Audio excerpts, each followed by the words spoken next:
राधे राधे दोस्तों, कैसे हैं आप सब। स्वागत है आप सभी का सिक्स्थ वीडियो में, सिक्स्थ एमसीक्यू लो फाइनल के वीडियो में। चलिए पहला एमसीक्यू जल्दी से कर लेते हैं।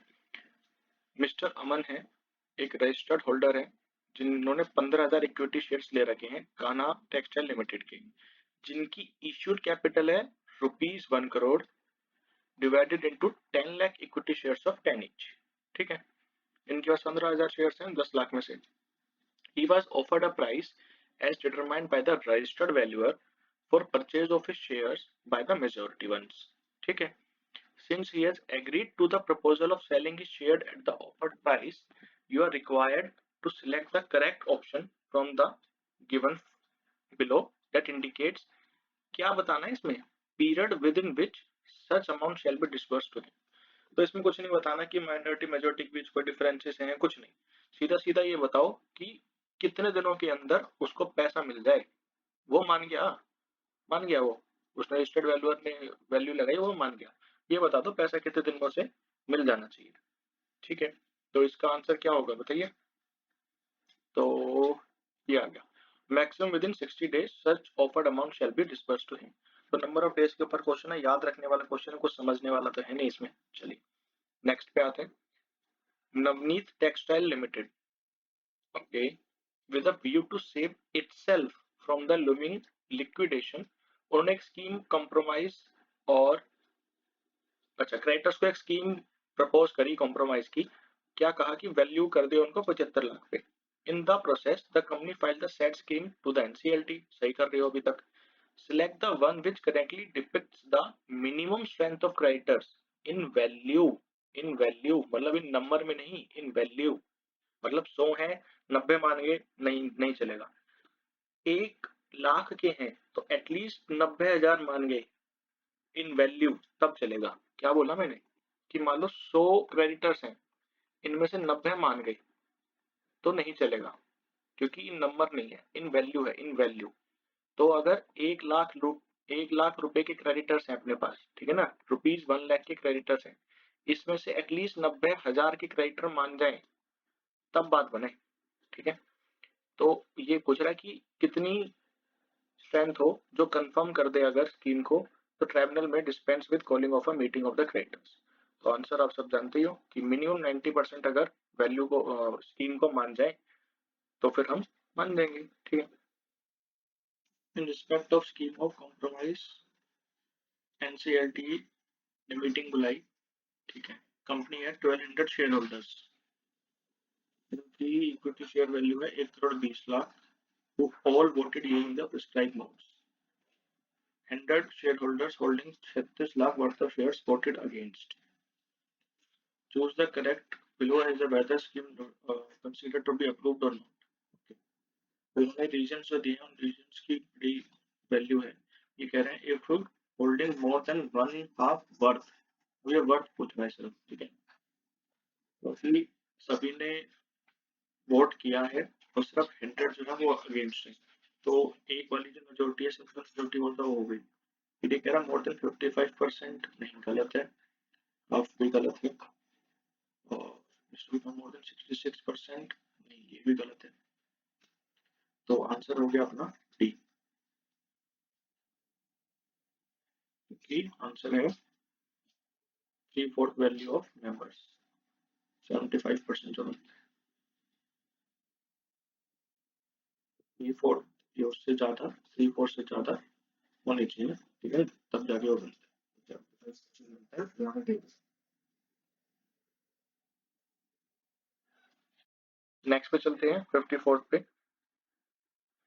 ऑरेंज कम्युनिकेशन लिमिटेड है, प्लानिंग कर रही to merge with itself it's WOS। ठीक है, under the scheme of fast track merger.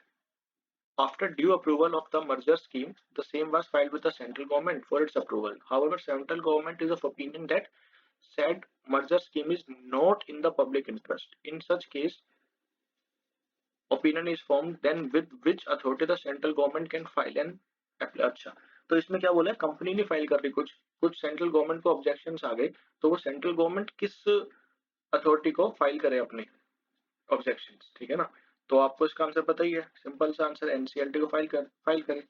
मतलब अपने यहाँ तो हायर अथॉरिटी है ना ये एक तरीके से, मतलब फर्स्ट अपीलेट अथॉरिटीज आ जाती है, नेशनल कम्युनिटी लॉ ट्राइब्यूनल को आप बता दो, वो देख लेगी क्या करना है। चलो 50 को आप बता दो, वो देख लेगी क्या करना है। चलो 55 में चलते हैं। अभिक ट्रेडिंग मार्केटिंग कंपनी लिमिटेड जो WOS है किसकी, इटर्नल कॉस्मेटिक लिमिटेड की। Okay, keeping in view expansion plan, Swapna and Shilpa जो दो डायरेक्टर्स हैं लेटर कंपनी की, लेटर मतलब इसकी, are contemplating to make an application before the appropriate forum for merger of the subsidiary company Abhik Trading and Marketing Company Limited with holding company Eternal. Okay, तो कुछ नहीं हो रहा, simple सा है, एक कंपनी है अभिक और एक कंपनी एटर्नल, इन दोनों को मर्ज करना जा रहे हैं। ठीक है, अभिक सब्सिडी है एटर्नल की। और जो विभा कुमार है जो कंपनी सेक्रेटरी हैं, इनका रोल आ गया, काम करने का टाइम आ गया कंपनी सेक्रेटरी जी। ये क्या कह रहे हैं कि merger between a holding and subsidiary should have been taken as per the provision of section 233 which states procedure for fast track। तो ये कह रहे हैं कि सिर्फ और सिर्फ 233 में आना, मतलब WOS हो अगर किसी होल्डिंग की, तो उसको क्या कह रहे हैं कि आप सिर्फ 233 में आना, 232 में मत आना। कौन कह रहे हैं, कंपनी सेक्रेटरी जी कह रहे हैं। लगता है कि ज्यादा जल्दी पास हो गए आप। चलो, तो ये गलत कह रहे हैं। ठीक है, गलत क्यों कह रहे हैं अभी बता देते हैं। तो फास्ट ट्रैक मर्जर जो होता है होल्डिंग एंड सब्सिडरी के बीच, fast track merger holding and subsidiary के बीच और स्मॉल कंपनीज के बीच, तो स्मॉल कंपनीज के बीच जो होता है वो ऑप्शनल है। ठीक है ना, मतलब इट इज ऑप्शनल कि आप फास्ट ट्रैक में भी जा सकते हो, वरना नॉर्मल स्कीम तो आपके लिए अवेलेबल है ही, ऑप्शनल है। तो कंपनी सेक्रेटरी जी ये चीज ऑप्शनल है। ठीक है ना, तो एक बार इसके ये पढ़ लेते हैं ऑप्शंस, क्योंकि इसके ऑप्शंस थोड़े से कंफ्यूजिंग हैं, तो अपने को पढ़ना जरूरी है। चलो ऑप्शंस क्या है, the opinion of Vibha the company secretary hold ground since merger between holding and subsidiary. Okay, so ये तो गलत हो गया, ये कह रहा है कि सिर्फ 233 में आओ, तो ये गलत हो गया अपने पास।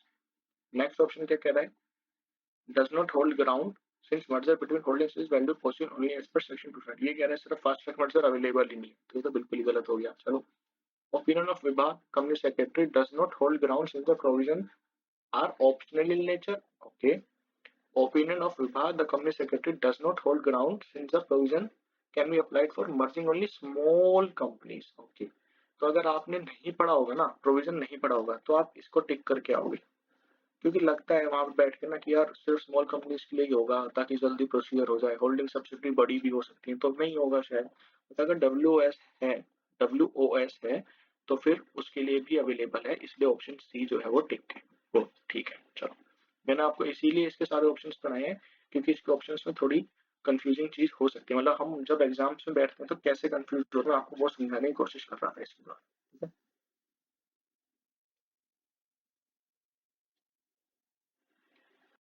चलिए नेक्स्ट क्वेश्चन क्या कह रहा है, एनसीएलटी एक है, उसने क्या करा, अप्रूव कर दिया मर्जर के लिए, दो कंपनीज के मर्जर के लिए। कौन कौन सी है, आरजीएल इंजस प्राइवेट लिमिटेड और आरबीजीएल मशीन्स लिमिटेड। ठीक है, मर्जर ऑर्डर एनसीएलटी का इफेक्टिव है 2 मार्च से, उस रिसीव्ड कब हुआ कंपनी को, वो हुआ 27 जनवरी को। तो इफेक्टिव कब से, 2 मार्च से, रिसीव कब हुआ 27 जनवरी को। तो बताओ कि which one is the most appropriate regarding filing of certified copy of the order by RGL private limited. तो कौन फाइल करेगा, ये फाइल कर रहा है। ठीक है, तो बता दो कि कब आरजीएल को मिला, कब है, 27 जनवरी को। तो मेनली आपको याद होंगी कि जो भी चीजें ज्यादातर जो रजिस्ट्रार को अगर जाती हैं, जैसे रजिस्ट्रार को जानी है, तो वो विद इन 30 डेज ही होती ज्यादातर चीजें, मोस्ट ऑफ द चीजें 30 डेज के अंदर अंदर ही मांगता है वो। ठीक है ना, 30 डेज के अंदर अंदर मांग रहा है, पर ये बताना है कि 30 डेज यहाँ से होगा 2 मार्च से 27 जनवरी से। तो आप लोग बताओ कहाँ से होगा। तो जब आपको मिल गया, इफेक्टिव कहीं से भी हो, उससे क्या मतलब है, आपको मिल गया ना 27 जनवरी को, तो आप विद इन 30 डेज 26 फरवरी 2021 तक आप एनसी रजिस्ट्रार को बता दो कि ये ऑर्डर पास किया एनसीएलटी ने, तो आप रजिस्ट्रार को ये चीज बता दो। ठीक है, 57 पे आते हैं। बकवास क्वेश्चन है, बहुत बड़ा क्वेश्चन है, पर एकदम बकवास है, मतलब लिटरली बहुत बेकार है। ठीक है,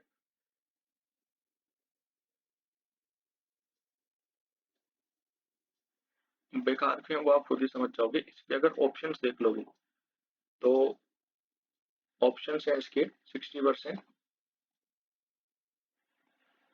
70%, 80%। ठीक है, तो स्कीम में कोई अरेंजमेंट है proposed by company does not get valid approval of shareholders since minimum 81 of shareholders did not attend the meeting for approving।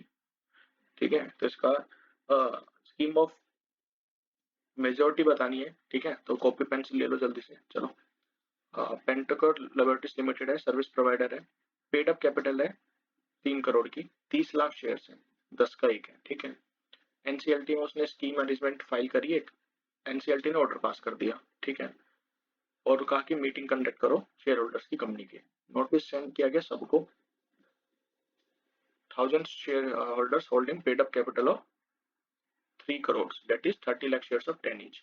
मतलब 30 लाख शेयर्स जो हैं वो 1000 लोगों ने ले रखे हैं। ठीक है ना। On the date of meeting only 580 shareholders holding 21 lakh shares attend the meeting. Out of 580, 400 holding 16 lakh voted in favor and the remaining 180 holding 5 lakh shares voted against। तो आप बताओ कि स्कीम मेजोरिटी के साथ हुई नहीं हुई। मेरे हिसाब से तो वैलिड अप्रूवल है। आप ये बताओ कि इसकी एक्चुअल परसेंटेज क्या है, 60, 70 या 80? बताओ। तो इसको आप मुझे कमेंट बॉक्स में करके बताना, हम आगे चलते हैं।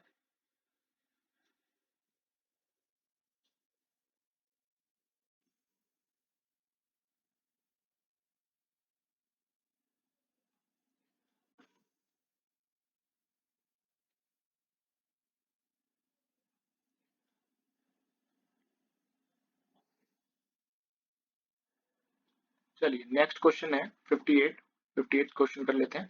Due to impending recession, profits जो था एक कंपनी का वो गिर गया। ठीक है ना, and it's board of director did not recommend any dividend for the year. ठीक है, नोट्स डिवाइड हो गया ना। At the annual AGM a group of shareholders objected that board decisions of not recommending any dividend, okay, इसको ध्यान से रखना, not recommending any dividend, and caused the directors to reverse such decision। okay, on refusal by the board the disappointed members felt oppressed, वाह, इतनी सी बात पे oppressed feel कर लिया, and filed a complaint with the NCLT। ठीक है, against the action। in the given scenario which option out of the four mentioned below is the most appropriate? Simple है। ठीक है, चलिए, contention of shareholders against the board for not to dividend shall be tenable, नहीं, not to recommend dividend shall not amount, हाँ ठीक है। अगर उन्होंने कोई रिकमेंड नहीं किया डिविडेंड तो वो not amount to operation mismanagement है। ठीक है, इसका आंसर ये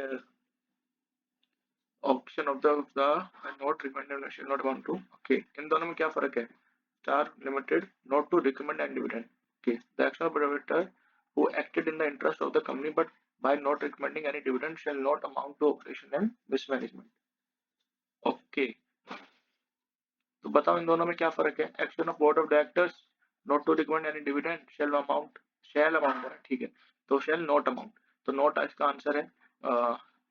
डिविडेंड को रिकमेंड नहीं करना कोई भी ऑपरेशन का मिसमैनेजमेंट का केस नहीं होता है। ठीक है, ये कंपनी की पॉलिसी है, इंटरनल पॉलिसी है, इसमें कोर्ट कोई भी दखल अंदाजी नहीं करेगा। ठीक है ना, इंटरनल पॉलिसी है, रिकमेंड करे ना करे, भाई शेयर होल्डर्स हो ना, आपने थोड़ी पैसों के लिए कंपनी में पैसा डाला है कि आप पैसे कमाओगे हर साल डिविडेंड के रूप में।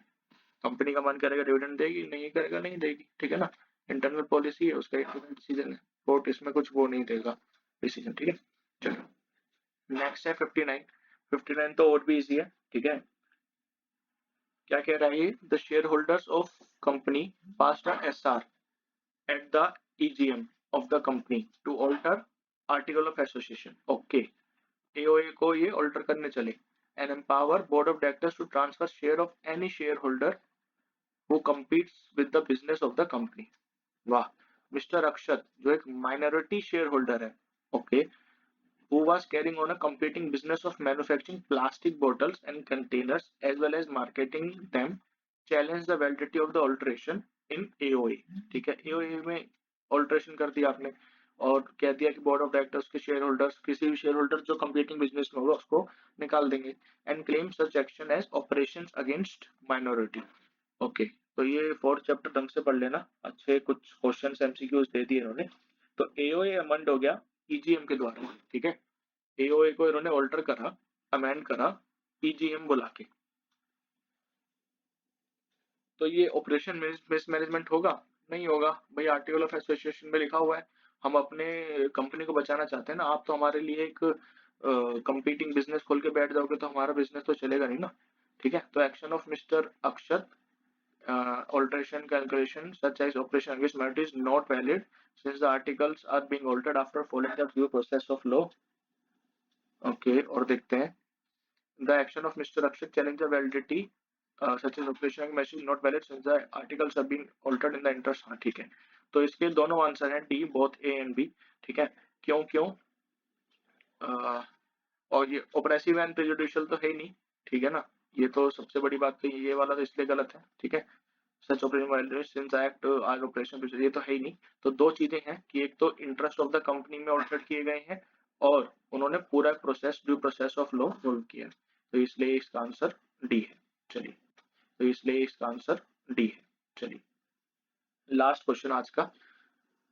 मीनू ऑटोमोटिव प्राइवेट लिमिटेड एक कंपनी है, ठीक है। Company having share capital whose issued and paid up share capital is इतनी सारी 1 crore, okay, consists of 1 lakh equity shares of rupees 100 each, has 150 shareholders, ठीक है।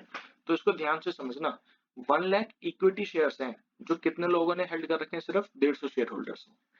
सम of the shareholders are contemplating to file an application before the NCLT कि various acts of fraud and mismanagement हुआ है। Which of the following options correctly indicates as to who can apply to NCLT for relief against O&M?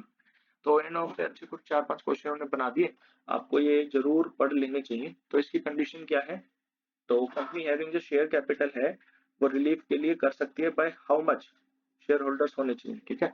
तो एक तो 100 और आज writing सही आ जाए बस 1/10 ऑफ टोटल, इन दोनों में से जो भी लोअर होगा, ठीक है, जो भी लोअर होगा वो नंबर, तो एक तो ये नंबर है 100 और 1/10, ठीक है, और 1/10 ऑफ, अब आप लोग बताओ मुझे इशूड शेयर कैपिटल है या पेड अप शेयर कैपिटल है। तो इशूड शेयर कैपिटल है और उस पे जो कॉल्स है वो सारी पेड अप होनी चाहिए, ठीक है। इशूड एंड पेड अप होनी चाहिए, मतलब इशू तो है ही है बट वो पेड अप भी होनी चाहिए सारी कॉल्स, ठीक है। तो ये इसका क्राइटेरिया है। 4 ऑप्शंस दे रखे हैं, 4 ऑप्शंस में से आपको बेस्ट क्राइटेरिया बताना, आप बता दोगे, वो तो पढ़ लेना, बहुत बड़े बड़े हैं फालतू में। In the above case children for completing must be minimum 100 or not less than 1/10 whichever is less, or any member holding at least 1/10 of the issued share capital which all calls have been paid। तो इन तीनों में से जो भी है 100 या 1/10 या 1/10 of issued, इसको हमारे लोग क्या लिख देते हैं, issued paid up share capital, ठीक है। तो ये अपना आज का वीडियो खत्म होता है। चलिए राधे राधे, मिलते हैं नेक्स्ट वीडियो में जल्दी से।